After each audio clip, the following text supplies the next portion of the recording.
안녕하십니까, 김방입니다. 누구나 의견을 말할 권리는 있습니다. 그러나 진실에 대한 권리는 없습니다. 즉 자신의 의견만 진실이라고 주장할 수는 없다는 뜻입니다. 지혜로운 정치인이자 사회학자 고 데니엘 패트릭 모이니헨이 한 말입니다. 여성 혐오와 남성 혐오 대결로 비화되고 있는 이수역 폭행 사건만 해도 그렇습니다. 우리 사회 특히 젊은 세대의 여성 혐오와 남성 혐오는 군 가산점 문제로까지 거슬러 올라가는 뿌리 깊은 현상입니다. 일자리 문제나 청년 복지가 점점 어려워지는 상황에서 이 온라인 커뮤니티는 갈등을 더욱 부채질하는 역할을 하고 있습니다. 그렇다 하더라도 한쪽의 의견만 갖고 진실을 속단할 권리는 그 어느 쪽에도 없습니다. 때론 의견을 넘어서는 심증이 생기기도 합니다. 이 평창 동계올림픽의 기적을 이뤄낸 여성 컬링팀 팀킴 문제는 우리 사회와 체육계에 만연한 권력 사유화에서 비롯된 것으로 추정됩니다. 그래도 심증을 넘어서 진실이 먼저입니다. 체육회 감사가 됐든 경찰 수사가 됐든 끝까지 밝혀야 합니다. 진실은 논쟁의 여지가 없습니다. 때로 악의가 공격하고 무지가 비웃을 수는 있습니다. 그러나 결국 진실은 있어야 할 곳에 있는 법입니다. 이건 영국의 전시 리더였던 윈스턴 처칠 총리가 한 말입니다. 조급하게 어떤 사안에 대해서 내 의견이나 심증만 주장할 것이 아니라 프레임만 들이댈 것이 아니라 시간이 걸리더라도 진실을 파헤쳐야 합니다. 시간 앞에서 진정한 승자는 진실이 되도록 해야 합니다. 이건 요즘 우리 사회에 제가 드리고 싶은 말씀입니다. 금요일 성공예감 김방입니다. 시작하겠습니다.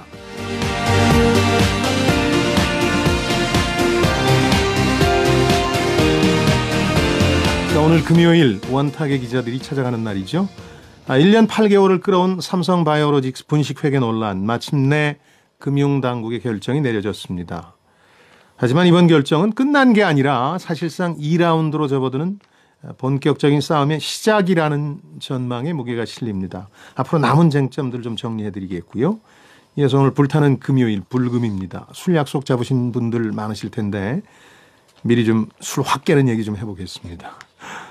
정부가 음주폐 예방 실행 계획을 발표했는데 어떤 내용이 담겨 있는지 또 실효성은 있을지 함께 논의해보죠. 자, 여러분의 다양한 의견도 실시간으로 받겠습니다. 삼바 사태뿐만 아니라 음주폐 예방 계획 이 부분에 대한 여러분 의견도 여쭙겠습니다. KBS 1라디오. 자, 오늘은 후배 기자 여러분들과 함께 경제 사안에 대한 토론 진행해 보겠습니다. 원탁의 기자들. 유튜브에서 성공예감 원탁의 기자들을 검색하시면 동영상으로 즐기실 수 있습니다. 중앙일보의 고란 기자, 박연미 경제전문기자, 머니투데이 방송의 이대호 기자 세 분 나오셨습니다. 세 분 어서 오십시오. 네, 안녕하세요. 안녕하세요. 삼성바이오로직스 사태 얘기를 해볼 텐데 저희도 몇 번 다루긴 했는데 여전히 이해를 못하겠다 이런 분들이 많은데 어제 인터뷰 때도 이제 삼성이 잘하는 것에 대해서 얘기를 했는데 보통 사람이 이해하기 어려운 메커니즘으로 뭔가 목표한 바를 이뤄내는 건데 에버랜드, 삼성물산 합병, 이번 삼성바이오로직스 분식회계까지 그러니까 이런 메커니즘들을 동원해서 승계 작업을 마무리했다는 건데 누가 좀 쉽게 좀 설명해 주시면 안 돼요? 일단 이 큰 그림을 먼저 보시면요. 분식회계 얘기가 계속 나옵니다만 이게 제일모직하고 삼성물산 합병 당시 얘기가 계속 나오잖아요. 그렇죠. 당시에 그 삼성전자의 이재용 부회장은 제일모직 주식을 23% 이상 가지고 있었습니다. 그런데 제일모직이 또한 가지고 있었던 굉장히 많은 지분을 가지고 있었던 회사가 그 말 많은 삼성바이오로직스거든요. 그 아래에 있었던 자회사가 이번에 분식회계로 논란이 된 바이오에피스라는 회사인데 그렇다면 이재용 부회장에게 가장 유리한 그림은 제일모직의 회사 가치가 높은 것이고 이게 회사 가치가 높으려면 많이 주식을 가지고 있는 바이오로직스가 비싸고 좋은 회사여야 했고요. 그렇군요. 그 아래에 있는 자회사 바이오에피스도 잘 나가고 성장성이 있는 회사여야 종국적으로 제일모직의 가치가 올라가는 그런 상황이었거든요. 그래서 지금 금융당국이 의심하는 건 이 큰 그림 안에서 그 자회사 에피스라는 회사의 가치를 불어 장부상으로 올려놓는 바람에 여기에 의도가 투입돼서 사실은 그렇게 잘 나갈 만한 회사가 아닌데 몸값이 너무 부풀려진 것 아니냐 이것 때문에 분식회계 논란이 있는 거고요. 네. 거래 정지 상태에서 지금 그래서 삼성 바이오로직스라는 회사의 가치까지 부풀려졌느냐 이걸 논의하기 위한 그 상장 폐지를 위한 심사가 필요하냐 하지 않느냐 요 심사가 지금 시작이 되어 있는 상황입니다. 사건의 발단에서부터 지금까지 이 상황을 좀 정리해 주셨고 더 쉽게 한마디로만 그 정리를 해드리면 네. 그 장부가랑 시가라는 표현이 나오는데 쉽게 말하면 이거예요. 나 혼자 갖고 있으면 누구한테 평가를 받을 필요가 없으니까 그렇죠. 장부가. 다른 사람과 나중에 이걸 나누게 되면 얼마에 나눠야 될지가 중요하니까 시가 평가를 하는 건데 여기 종이 한 뭉치가 있잖아요. 네. 이거 제가 갖고 있으면 이거 내가 1,000원에 샀더라도 아무 상관없는 거고 1,000원에 그냥 적어놓기만 하면 되는 거예요. 근데 나중에 이 절반을 김방희 소장님이 가져가기로 했어요. 그럼 이거 얼마에 가져갈 건데 시가로 평가를 해야지. 근데 이거를 뭐 예를 들어서 내가 1,000원에 샀지만 10,000원으로 평가할 거야. 이렇게 해서 이제 장부 가치를 올렸다라는 거죠. 예. 어려운데요, 더. 여기까지입니다. 제 안기가. 그 약간 히스토리를 보자면 네, 호란 기자. 2010년에 이건희 회장이 경영에 복귀하면서 소위 말하는 5대 신수종 사업을 발표합니다. 네. 뭐 이런 거 발표 잘 하시잖아요. 이 중에 들어가는 게 뭐 태양광 전지 뭐 저기가 바이오 제약이 있거든요. 네. 그런데 문제는 이제 그 생각보다 빨리 그리고 바이오 제약을 발표를 하고 2011년에 그 신수종 사업 이걸 키우자라는 차원에서 삼성 바이오로직스 설립을 하는데요. 예. 에버랜드 지금 제일모직이죠. 네. 그게 40%, 삼성전자가 40%, 국 삼성물산이 10%, 다국적 기업이 10% 이렇게 갖고 와서 설립을 합니다. 네. 그다음에 이 회사를 세웠는데 사실 세우긴 했으나 뭐 기술이 없잖아요. 그렇죠. 네. 그래서 이때 나온 게 지금 그 셀트리온 주주분들은 아실 텐데 삼성이 셀트리온을 살려고 그런다. 근데 그 회장이 안 팔려고 하니까 의도적으로 공매도 쳐가지고 셀트리온 주가를 악의적으로 떨어뜨린다고 하면서 루머가 있었죠. 그러면서 예. 막 회장이 나와가지고 뭐 우리를 살려주세요. 뭐 공매도 뭐 이러면서 이런 얘기를 했던 게 다 여기랑 연결도 되는 거거든요. 그래서 셀트리온 살려고 했는지 안 했는지 모르겠으나 삼성이 택한 방법은 야 우리가 기술이 없으니까 기술력이 있는 미국 회사를 꼬십니다. 이제 이런 말씀 안 되는구나. 미국 회사에 찾아가서 이제 구애를 펼칩니다. 우리를 좀 도와달라라고 하는데 이쪽에서 그때 응한 회사가 바이오젠이라는 회사거든요. 네. 그 회사가 그래? 그러면 우리랑 같이 합작회사를 설립하자. 그래서 절반 해가지고 합작회사를 설립하는데요. 실제로 들어간 돈으로 따지자면 네. 삼성 바이오로직스가 한 85% 그리고 그 바이오젠은 15%인데 대신에 이걸 줬어요. 이 바이오젠은 15%밖에 돈을 안 넣은 이유는 이 회사가 어떻게 될 줄 알고 우리가 15% 넣느냐라는 그렇죠. 거고 일종의 삼성이 혜택을 준 거죠. 대신 이 가치가 커지면 우리가 콜옵션이라고 해서 싸게 주식을 살 수 있는 권리를 줄게. 그래서 너네가 지분율을 50%까지 높일 수 있는 혜택을 줄게. 네. 대신에 우리랑 같이 회사를 만들어서 좀 도와줘. 에피스가 잘 나갈 수 있게. 그래서 그 과정에서 이제 삼성 바이오로직스는 이 회사를 이제 자기 회사로 만들기 위해서 계속 증자를 합니다. 증자를 해가지고 결국 90대 1%, 10%까지 이제 비율이 벌어지는데 네. 90%를 지분을 갖고 있으니까 당연히 자기 회사가 되는 거죠. 그렇죠. 그런데 다만 한 가지 여기서 문제가 되는 게 그 아까 말한 그 콜옵션 부분이거든요. 네. 이게 바이오젠이 행사할 수도 있다라는 그 부분이 등장하는 거고요. 이렇게 해서 이제 정상적으로 돼가지고 바이오 에피스 가치가 이렇게 점점 실제로 15년에 성과가 나타납니다. 네. 그래서 엄청 신약품을 생산을 하고 그러면서 이제 회사 가치가 커지는데 문제는 그 이제 회장님께서 너무 빨리 이제 이렇게 되시는 바람에 이제 이재용 부회장이 이걸 빨리 상속을 해야 되는 부담감이 처한 거죠. 네. 상속을 서두르다 보니까 삼성 바이오로직스 가치를 아까 말씀해 주신 대로 박연미 기자 말씀대로 부풀려야 되는 상황이 벌어졌는데 이게 실제로 회사가 커져가지고 그 가치를 반영하면 좋은데 네. 조금만 더 기다리면 아마 그 지금 현재 실적으로 보자면 에피스 실적이 상당히 좋거든요. 네. 그게 지금 반영이 되면 괜찮은데 당시로서는 그 정도 실적을 받을 가치는 그 정도 가치를 받은 건 아니었거든요. 네.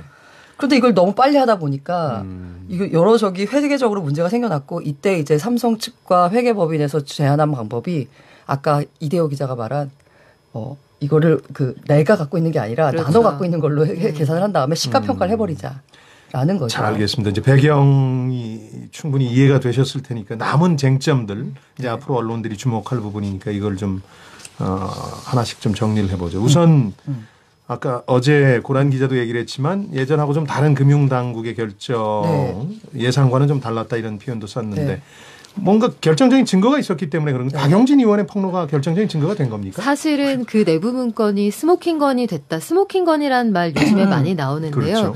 금융당국이 이 사안에 대해서 지난 정부에서도 한번 판정을 내린 적이 있습니다. 네. 당시에는 회계사들하고 관계기관 당국자들이 모여서 연석회의를 통해 이 과정에 문제가 없다 이런 결론이 한번 나온 적이 있어요. 네. 그래서 삼성이 왜 그때는 맞고 지금은 틀리다고 하는 것이냐, 판단 기준이 모호하다 이렇게 반격을 하는 여지가 거기에서 비롯되는 저희 그 것인데 청취자분들 가운데도 이 소액 투자자분들 가운데 거기 투자하신 분인데 네네. 그런 말씀을 하시더군요. 그때는 뭐 상장시켜주고. 그렇죠. 그렇게 해서 그 부분에 대한 공격도 지금 이루어지고 있는 상황인데요. 그때하고 지금 이제 결정적으로 달라진 게 뭐냐면 네. 당시에는 느낌적인 느낌은 있었는데 이 정황을 결정적으로 뒷받침을 할 만한 증거가 없었어요. 스모킹건이 그러니까 그때는 없었고. 그렇죠. 그런데 이번에 박용진 의원이 공개한 그 문건을 보면 삼성 측이 큰 그림 안에서 불어 이 장부가를 그 시장가로 높일 필요에 대해서 인식을 하고 있었고 요 과정을 굉장히 어색하게 좀 만들어냈다. 그러니까 논리를 법망의 어떤 그 사이를 지나가면서 만들어냈다 이런 정황이 드러나고 있는 거예요. 그러니까 말하자면 우리가 어떤 사안을 설명할 때 굉장히 많은 부연 설명과 복합적인 이야기가 필요하면 요것보다는 네. 아주 단순하게 설명할 때 진실에 가까울 가능성이 크거든요. 소위 오컴의 면도날 법칙이라고 하는데 거죠. 예.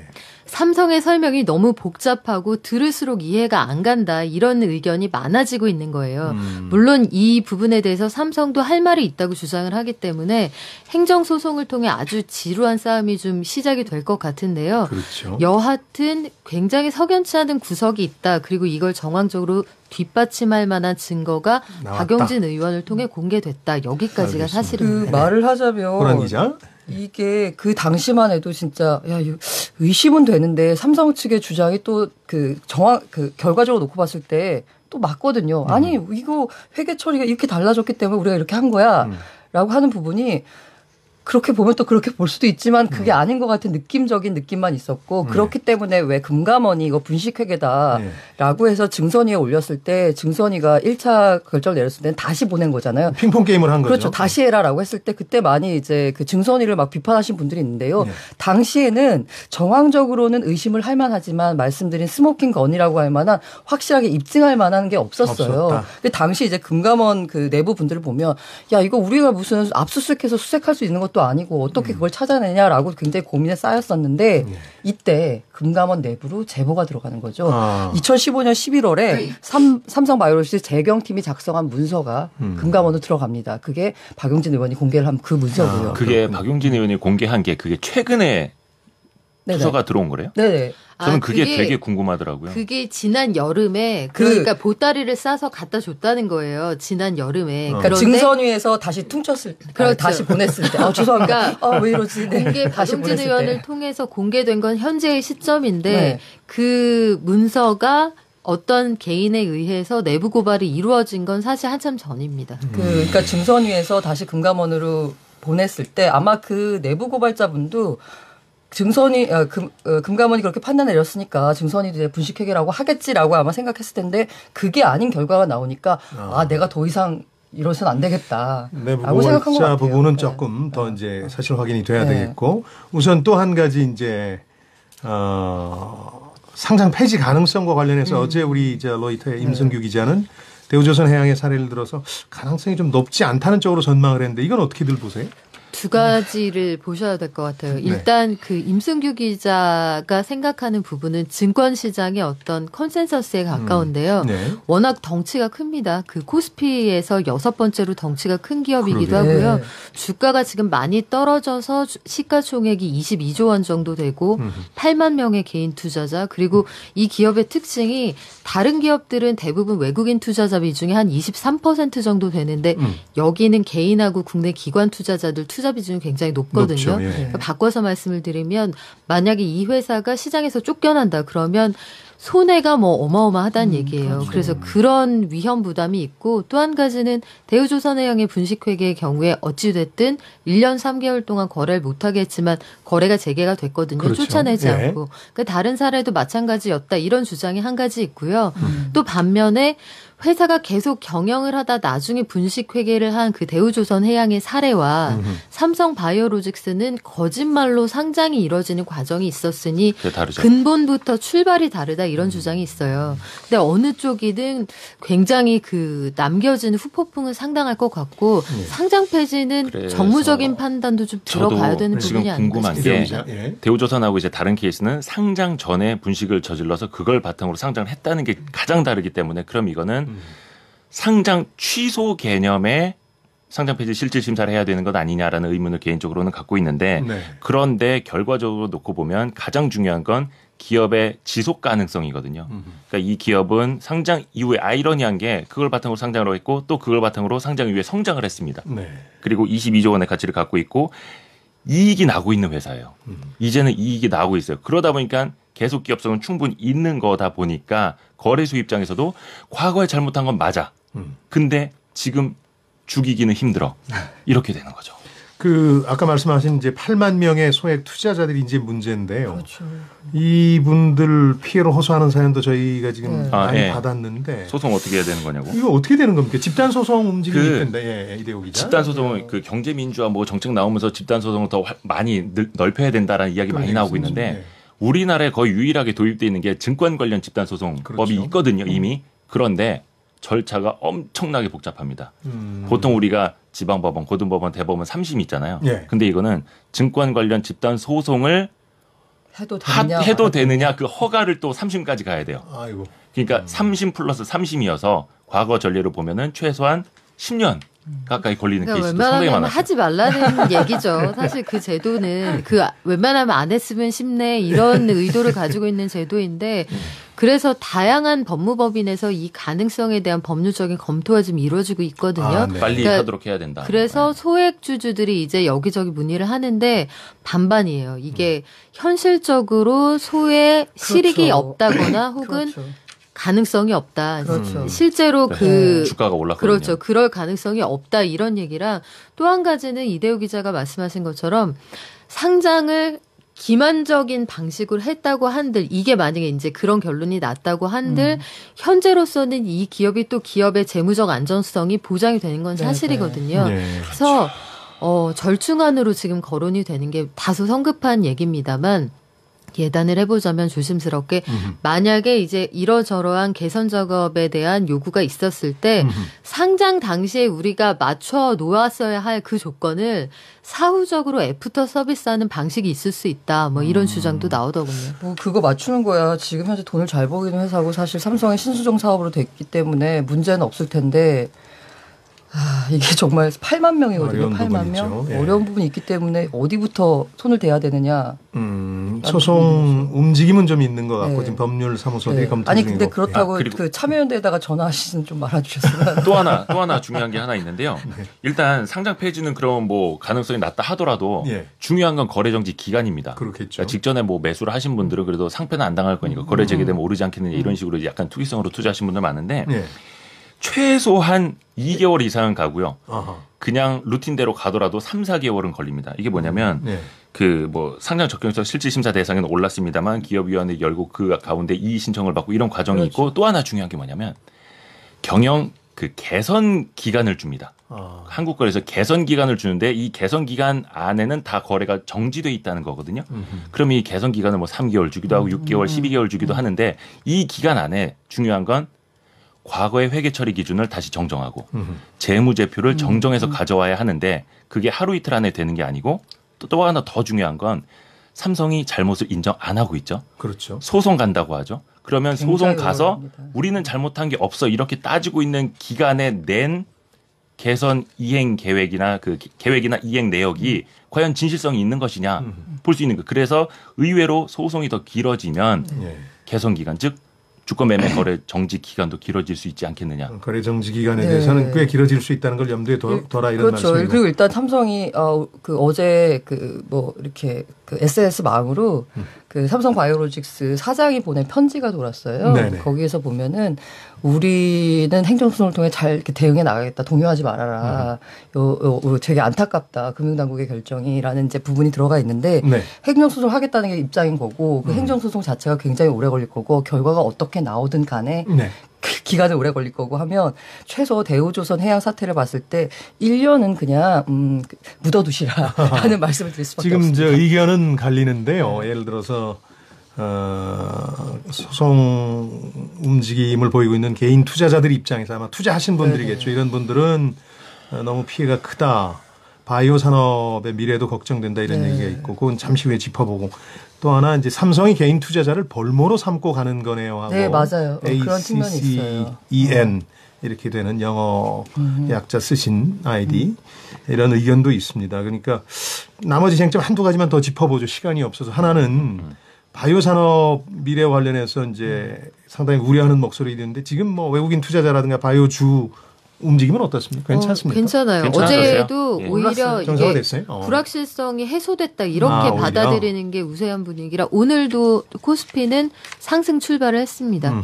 근데 이제 그 삼성 바이오가 상장 폐지되냐 아니냐 도 있지만 상장 폐지와 관계없이 삼성이 바이오 사업을 키우기로 했기 때문에 네. 지속적인 기업 가치 상승은 이루어질 거라는 거고 보고 있고 그 바이오를 포함해서 또 4대 또 전략 사업이 있더라고요. 그렇죠. 거기다가 예. 3년간 25조를 투자하기로 했거든요. 네. 그만큼 키우겠다는 의지가 확실하기 때문에 그 부분은 아마 이제 그 부분에 대해서는 오히려 이제 불확실성이 해소된 면이 있다. 또 한 가지 마지막 쟁점으로 짚어보고 싶은 게 지금 이재용 부회장 같은 경우는 대법원 판결을 앞두고 네. 있잖아요. 최순실 네. 국정농단 사건과 관련해서. 근데 이제 지난 2월에 집행유예로 풀려날 당시에 보면 이 경영권 승계 작업과 관련해서 아주 계획적이고 고의적인 부분은 네네. 없었다고 이제 법원이 판단했는데 이 증선위 결정은 또 약간 네. 뉘앙스가 다르니까 이런 건 어떻게 됩니까? 이게 삼바의 문제가 예. 삼바만의 미칠 것 문제가 같다고요? 아닙니다. 미칠 것 같습니다. 그 박용진 의원도 표현을 했습니다만 예. 이제 시작이다. 그렇죠. 라는 표현을 썼어요. 그래요. 결국에는 삼바의 가치를 바탕으로 제일모직의 가치가 높아졌고 높아졌고, 예. 그게 지금 나오고 있는 뭐 에버랜드 땅값 부풀린 것 아니냐 의혹도 사실은 맥락을 같이 하는 거고 네. 그렇기 때문에 삼성물산과 제일모직의 합병 비율이 과연 정당했느냐 그래서 지금 다시 그때 감리를 다시 해야 하는 것 아니냐 이런 지적들이 나오는 거고 그러다 보면 또 삼성물산 주주들은 아까 말씀드렸던 증권 관련 집단 소송도 하겠죠. 할 수도 있는 거고 사실 그거는 이재용 부회장의 그 그룹 지배력을 강화하는 결과론으로는 그렇게 쓰였기 원죄가 때문에 될 수도 있겠네. 이게 앞으로 갈 물리공류가 길이 아니라 참 멀다는 생각이 드는데 그래서 지금, 네. 삼성 입장에서는 네. 죽어도 이 삼성바이오 회계 문제를 부인하고 끝까지 갈 인정할 수밖에 수 없는 없는 거죠. 거죠. 그래서 그렇기 그래서 때문에 그러니까 사활적 이해관계가 달려 있는 거예요. 사활적. 네. 그리고 그러네요. 지금 아까 그 이재용 재판에 있지만 앞서서 그 소액주주 네네. 재판과 좀 비슷한 게 네. 일성신약이라고요. 네. 이 회사가 있는데 이 회사가 네, 삼성물산 합병 비율. 주식을 들고 있었어요. 근데 네. 합병 비율을 문제 삼아서 소송을 제기했었는데 맞아요. 1심에서는 기억나요. 네. 졌거든요. 네. 맞아요. 근데 지금 2심 이 증선이 판단이 2심에 반영이 되면 그렇죠. 이길 수도 있는 상황이 지금 그러네요. 벌어지는 겁니다. 새로운 당장. 증거가 나오기 때문에. 네네. 상당히 복잡한 사안으로 발전하고 있고 네네. 이게 이제 시작에 불과하고 앞으로 갈 길이 멀 수도 있다. 이렇게 좀 정리를 해봐야 되겠습니다. 성공예감 원탁 기자들 듣고 계신 지금 시각은 9시 34분입니다.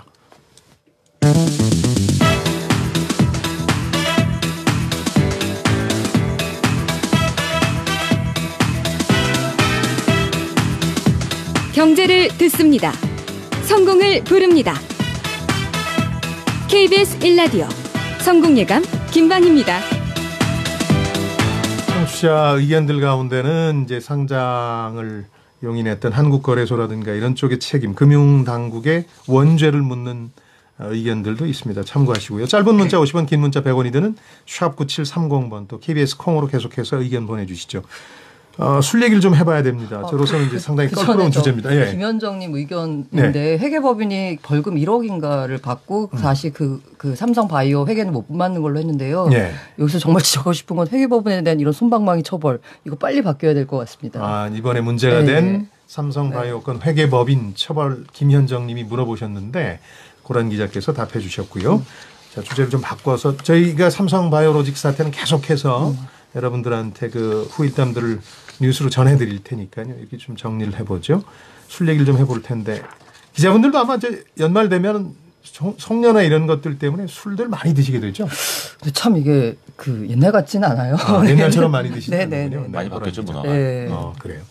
전 뭐 개인적으로 저는 그 술을 잘 못 받는 체질이라 그때 보니까 안 그렇던데. 아니, 근데 과거에는 그게 사회생활하면서 특히 기자생활하면서 힘들었는데 네. 지금 생각해 보면은 네. 사실 내가 술을 못 마시기 때문에 지금 이렇게 건강이라도 좀 유지를 할 수 있는 건 아닌가 그렇죠.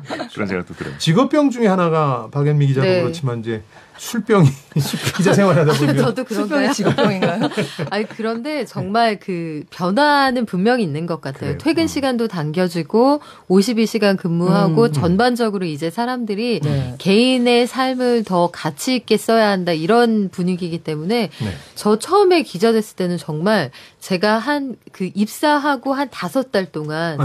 월화수목 금토일 술을 마신 적이 있거든요. 토요일까지. 월화수목 금 토요일 일요일도 선배들이 불러내서 술을 마시던 그런 호랑이 담배 먹던 시절이 있었습니다. 그런데 딱 반년 만에 제가 그 양쪽 코에서 코피가 좔좔좔 나오는 상황을 목격하고 아 이러면 안 되겠구나 해서 그때부터 좀 조심하기 시작했죠. 근데 어쨌든 최근에 그런 변화상을 실감하고 계시지만 네. 언론에 크게 다뤄진 부분들은 이제 주취 사태, 그렇죠. 음주운전 사태 이런 것들 때문에 이제 복지부가 이걸 좀 바꿔보겠다고 하고 이번에 이제 여러 기준을 강화했는데 복지부의 어떤 기준 강화의 요지는 뭡니까? 핵심은 뭐 광고 문제입니까? 뭡니까? 이게 보니까 그 보건복지부 정신건강정책과에서 내놓은 내용이에요. 그러니까 음주 폐해 예방 실행 계획 이런 건데 예. 사실 저 이 내용 보면서 되게 뭐 이런 규제까지 만드나 싶었는데 사실 보건복지부에서 하는 일이 이거다 보니까 그렇긴 하죠. 그렇게 따져보면 이해가 가는데 대략 이제 몇 가지 보면은 예. 공공장소 뭐 학교라든지 이제 예. 청소년 시설에서 주류 접근성을 더 제한하겠다. 그리고 네. 주류 광고를 더 엄격하게 제한하는 방안을 추진하겠다. 일례로 지금 이제 TV 광고도 밤 10시 11시가 이후에 10시 이후에 하죠. 그리고 네, 아침 7시까지 이제 못하도록 돼 있는데 네. 그 사이에만 하게 돼 있죠. 반대로 네. 말씀드렸네요. 네. 근데 이거를 SNS라든지 모바일 쪽으로도 이 규제를 더 확대하겠다. 이런 취지도 담고 있더라고요. 굳이 이렇게. 그러니까 아까 이대호 기자도 얘기했는데 고란 기자는 그런 입장이신 것 같아요. 저희 청취자분들 의견도 그런 분이 있는데 이게 네. 이제 기호식품이니까 네. 정부가 맞아요. 이 분야까지 개입해야 되느냐 이런 건데 문제는 어쨌든 폐해 중에 하나가 사회적 비용을 낳는다 이런 네. 부분도 있는 거잖아요. 아니 그래서 네. 이 이제 사회적 비용을 낳으니 사회적 비용을 좀 줄여보자라는 방식이 이런 식으로 광고 제한을 하거나 아니면 뭔가 이렇게 뭐 규제를 하는 예. 이런 건데 저는 이거는 실효성이 있을까라는 의문이 들고요. 광고로 사회적 규제하는 건, 비용을 줄이겠다라고 하면 차라리 예. 그런 사회적 비용을 일으키는 사람들에 대한 더 강력한 처벌. 맞아요. 이게 더 예. 비용을 줄일 수 있는 효과적인 방법이 아닐까 싶어요. 이건 마치 공무원들이 나 일했어라는 걸 보여주기 위한 대책이 아닌가. 보건복지부 정신건강정책과에서 내놓은 거라니까. 아니 그런데 저는 약간 생각이 다른 게 네. 이 술 광고만한 선정성이 없는 것 같아요. 어떤 느낌이 드냐면 한잔 해야지.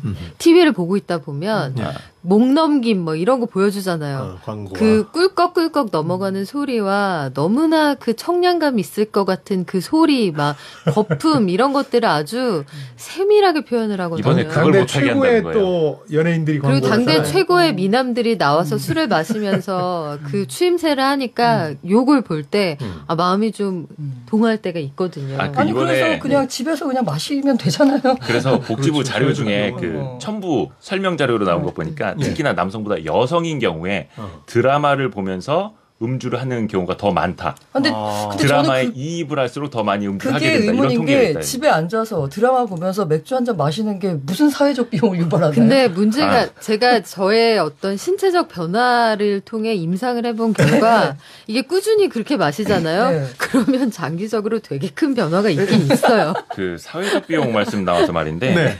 음주로 인한 사회 경제적 비용이 9조 4,500억 원이라고 해요. 네네. 그러니까 흡연으로 인한 게 한 7조 1,000억 원 정도 되는데 그거보다 더 크다라는 거죠. 술이 담배를 문제는 이긴다는 거죠. 그렇죠. 흡연은 내 몸이 안 좋고 간접 흡연하시는 분들까지 피해를 주지만 음주 같은 경우에는 사고를 발생할 수 있고 네. 범죄까지 일으킬 수 네. 있잖아요. 그러니까 일례로 교통사고 가운데 건수로는 9% 그리고 사상자 기준으로 한 10% 이상이 음주운전 사고로 발생이 된다라는 거예요. 그러니까 이것만 놓고 보더라도 사회적 비용이 크다는 건 맞죠. 그러니까 음주운전에 대한 단속을 하고 음주운전의 처벌을 강화하고 그다음에 그 과거에 지금 최근 문제가 되고 있는 술을 먹어서 심신미약 상태에서 저지른 범죄라고 해서 오히려 감형을 받고 이런 식의 그 술에 대한 문화 이걸 처벌도 반대한 강화하는 게 맞는 문화부터 거죠. 바꿔야 된다. 고란 기자의 네, 주장이. 이거 무슨 광고를 제한한다고 효과가 있을까 하는 저 근거. 그러나 이제 박연미 네. 기자는 광고도 둘 다 같이 해야 될 것 같아요. 이렇게 제도는 제도대로 네. 강화를 하면서 근데 지금 음주에 따른 어떤 그 운전했을 때 사고가 발생한 요구 처벌 강화하자는 게 옥신각신하거든요. 그러니까 상한부터 순서대로 높이자 이게 처음에 윤창호 법안 나왔을 때 그 주장이었는데 이것도 어느 틈에 희석이 돼서 하한을 높이자 지금 그렇게 되고 있어요. 근데 이 제도를 바꾸는 것과 동시에 우리가 일상적으로 접하게 되는 어떤 매체를 통한 문화를 바꿔가는 것도 저는 같이 해야 되지 않을까 싶습니다. 신동민 님이 술이 아닌 문화 취미 생활을 통한 음주 문화에서 취미 놀이 문화로 바뀔 수 있도록 문화가 바뀌어야 된다는 얘기인데 그 제가 아는 건 문화를 바꾸는 데는 참 오랜 세월이 걸린다는 거거든요. 맞아요. 그래서 고란 기자 그렇죠. 입장도 이해는 되지만 제도와 법도 좀 엄격화할 네. 필요가 있는 게 아닌가 이제 그러니까 문화를 바꾸자 얘기는 그리고 쉽지만 기본적으로 오래 걸리니까. 아까 문화라는 측면에서 봤을 때 그런 문화가 형성돼야 되는 거죠. 술을 한 잔 마셨는데 운전을 해 그러면은 세상에 이런 문화가 돼야 되는 이런 거죠. 천인 공노할 일이. 근데 지금은 그냥 하잖아요. 그렇게 만들어갈 수 있는 네. 바탕 중에 하나가 아까도 규제 말씀하셨는데 사실상 규제를 논할 때 사전 규제는 단순하고 적을수록 좋고 사후 처벌이 강할수록 좋다고 저는 생각을 하는데 음주운전은 사실상 습관이거든요. 예. 하시는 분들이 계속 하게 되고 맞아요. 제 지인 같은 경우에도 나 정말 반성을 많이 하고 있는데 술만 먹으면 필름이 끊겨서 운전을 하게 된다. 이거예요. 그러니까 얼마나 위험한 겁니까? 그러니까 맞습니다. 아예 예. 초범이더라도 아니면 면허 정지 이상 수준의 뭐